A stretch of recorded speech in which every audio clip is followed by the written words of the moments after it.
So I've just got back from a trip to the French Alps. I was out there for a week, did a little bit of skiing, super nice. Unfortunately, these photos were not taken on the Google Pixel 7. Maybe someday smartphones will be up to this standard, but I did use the Google Pixel 7 as my everyday camera whilst on this trip. I've shot a whole bunch of photos on the camera on this phone, so I thought it was about time for me to share my thoughts on this camera system. Some of you guys might remember that last year I actually was doing a Google Pixel 6 giveaway in my Google Pixel 6 photographer's review video. Now, the idea was that if it got 5,000 likes, I would give away a Google Pixel 6. It did actually reach 5,000 likes, but it took quite a long time to actually hit that number. So I'm doing it very different this time. I'm going to be giving away a Google Pixel 6a. All you need to do is stay tuned for the details later on in the video. No likes requirement, no nothing. One of you guys will be winning a Google Pixel 6a who is watching this video. Just a very quick aside, I was super happy with some of those shots that I actually snapped whilst in France. And I've made them available as a wallpaper pack for both desktop and mobile. They're available via the top link in the description on my website. Anyway, the Google Pixel 7. So the hardware is actually very incremental between this camera right here, the Google Pixel 7, and last year's iteration, the Google Pixel 6. The only hardware improvement actually happened on the front-facing camera, which took a bump up from 8 megapixels, I believe it was, on the Pixel 6 to, I think it's 10.8 on the Pixel 7. You guys saw that giveaway section filmed on the front-facing section of the camera. I don't talk about front-facing cameras very much here on the channel because I just don't use them, but if you do shoot a lot of selfies, you will see improved performance on this device compared to the Pixel 6. The rear-facing camera stayed at the same 50 megapixels, and it's the same sensor, and the ultra-wide camera is still the same at 12 megapixels. But the fact that this hardware has stayed the same for this iteration isn't necessarily a bad thing. Google has proven time and time again that they don't need to improve the hardware quality of their cameras. They can work on the software features and produce better results and photos that way. And let's be honest, the software is doing a whole bunch of heavy lifting on smartphones these days. The hardware is actually, I would say, almost a little bit less important than the software optimizations. Like, Google is the king of optimizing their phones and their software to create great photos. The main rear-facing camera obviously performs extremely well. It's definitely in line with other flagship devices, the S22 Ultra, the iPhone 14 Pro. I think it really does stack up to the other flagships within the realm, even though obviously this is the cheaper, more affordable Pixel 7 version and not the Pixel 7 Pro. It's the same camera, the same sensor. So if you, like me, shoot most of your photos with their main rear-facing camera, you're getting a great value for money here. Something which I've been enjoying a lot is that you can actually get really good amount of natural depth of field blur in the background of your shots. This doesn't normally happen on smartphone shots, but I'm pleased to see this is a trend happening more and more. The Google Pixel 7 really does do a good job with separating its subject. If you have an object fairly close to your frame, you're going to get a nice little bit of separation here between the subject and its background. I'm not sure whether this is my imagination here, but I think the 2x lens, or I should say the digital 2x lens, has been improved again this year. What Google is doing is it's taking the inside 12 megapixels from that 50 megapixel sensor and allowing you to use those to achieve the reach of the digital 2x. I actually was really pleased with this. I used this last year, I thought it was great, but I actually think that Google has done some work to clean this up a bit, and I would almost say you're getting pretty close to the performance of an optical lens here.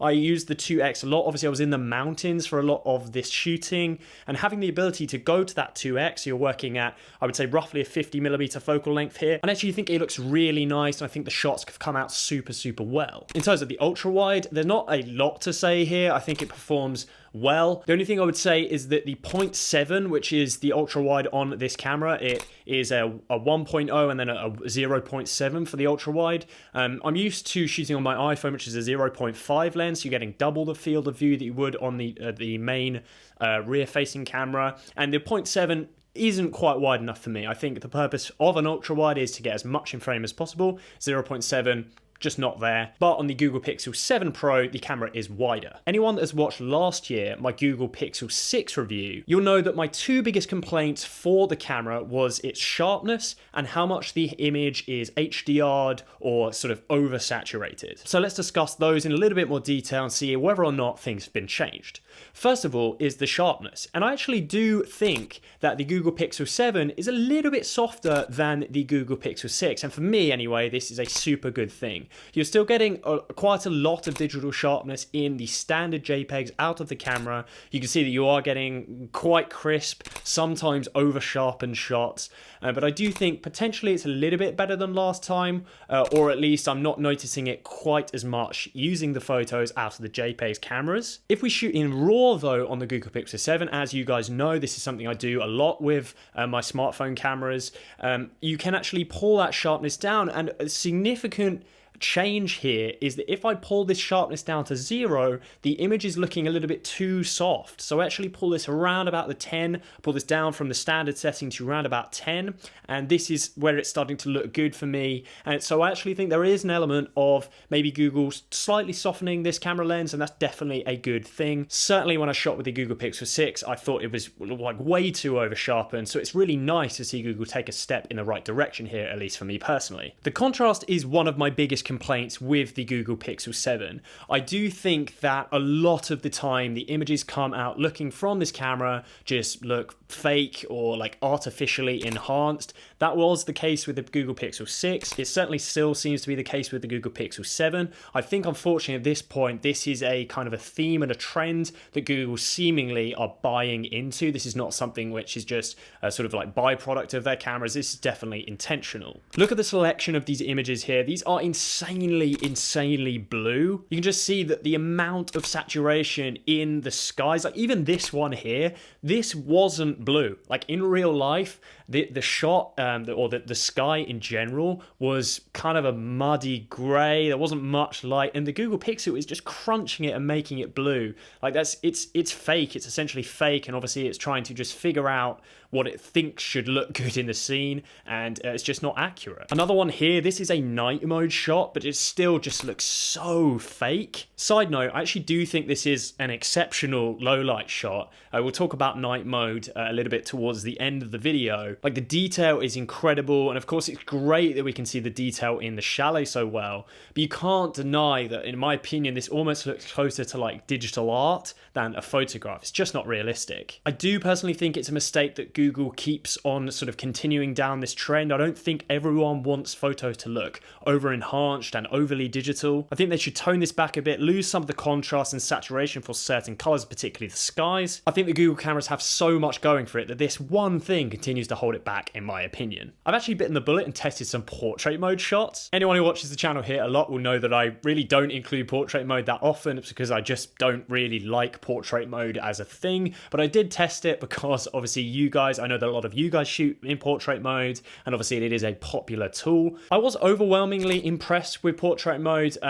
There were some elements here, for instance, like I intentionally made this shot quite hard. I had the skis on my shoulder. There's lots of elements that could have been in and out of focus. I think it did a pretty good job here. I think the cutouts are good, and in general the amount of detail within the portrait mode is really good. For instance, this shot here, I think the cutout is actually pretty exceptional. You can see that all around my girlfriend's jacket was pretty much good. There's a little bit of an area here. There's a tiny little area around her head, but there's a lot of similar colors in this images. And I actually think the portrait mode cutout was really strong. A seemingly good result as well, that the skin and detail in faces looks really strong as well, which I know is sometimes an issue with portrait mode. Sometimes they kind of blur your face and make you look a bit funny. Video continues to get better and better every year on the Pixel devices. It's definitely the closest to the level seen on the iPhone 14 Pro that, in my opinion, is the gold standard of video on smartphones. The Pixel, I think, is delivering well. Things, again, don't look too over-processed. I think things look actually more over-processed than they do in photos than they do video now, which is great to see. One super strange issue, though, is that I was having this white balance problem where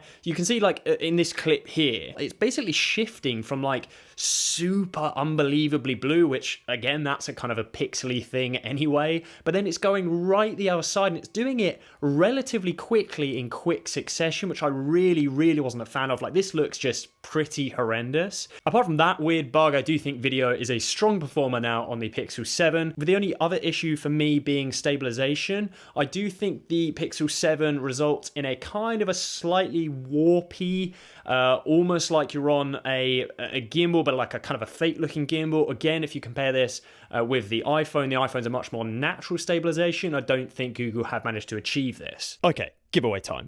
All you have to do to be entered is be a subscriber of the channel. You have to drop a like on this video and then just drop a comment down below. Just one comment, just something about the video or something about being excited for the giveaway, kind of whatever. It's not super important. That's all you have to do. That will be randomized. In about a month's time, I will announce a post on my YouTube community section with the winner of the Google Pixel 6a, and it will be sent to one of you around the world. In terms of night mode, obviously we've discussed night mode in regard to how HDR it does make some of the photos, but I do have to say that night mode on the Pixel 7 or night mode on the Pixel line in general is actually, I think, one of the strongest points in regard to their cameras. I think it does a fantastic job at creating really, really fantastic images without much light in a really usable and easily usable system. Night mode is very kind of obvious when you're shooting in night mode. It's very transparent with how it's working, and I think a lot of the time it actually lets you essentially see in the dark, like it's adding much more light to the frame, which can obviously also result in those examples of where the images kind of look quite fake and quite HDR. Is simply because the software is adding a lot of light or a lot of artificial light into the frame. That's how it's working. But I do think it's fantastic, and it's definitely one of the best low light cameras out right now. So that's kind of that. I don't think really there's anything revolutionary about the Google Pixel 7, but that's definitely not a bad thing. If I was to sum this up, I would say it's an improvement towards smartphone perfection. I do wish personally that Google would sort of stop over processing some of their photos. However, I am aware that there's an element of personal preference there. If you are looking for a smartphone with a great camera